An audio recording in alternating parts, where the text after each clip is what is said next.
So, I was able to play Monster Hunter World during the PlayStation Plus as well as the open beta, and I am so excited for this game, and here's why.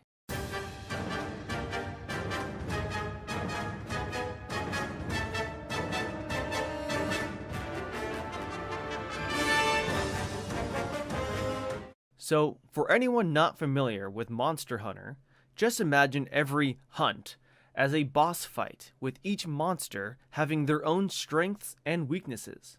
Now, I'm not what you would call a veteran player.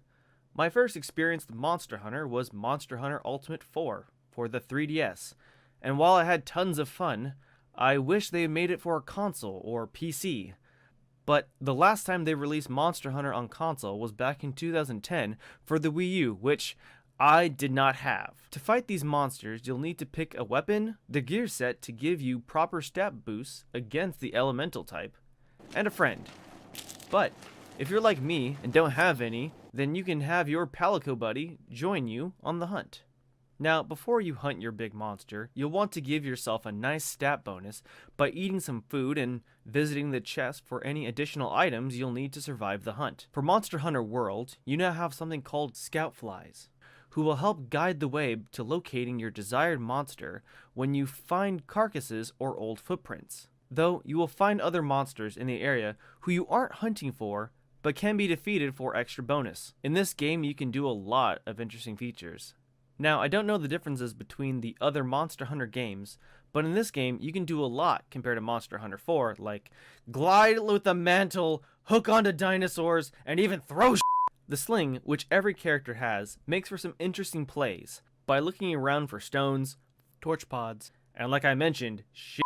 You can throw them at monsters to aggro them, or even throw at large barrels to ignite the explosion. Monsters you'll find will use their surroundings to their benefit, which isn't uncommon in a Monster Hunter game, but there will even be some traps that you can use in the wild that appear naturally, and there are also some areas where Palicos will be able to ambush and hold down the monster if you bring them to the appropriate area. If the monster retreats into another area with another monster in the wild, the two will fight over the territory, which makes for a pretty awesome battle.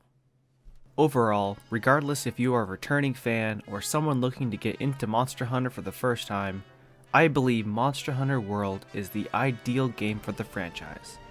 In an interview with producer Ryozo Sugimoto, he stated that free DLC for the game will be released after the launch to add extra monsters for players to experience the game for as long as possible. You can look for the game to release January 26th for PlayStation 4 and Xbox One, PC release for later in 2018. My name is Kyle, thank you for watching and happy hunting.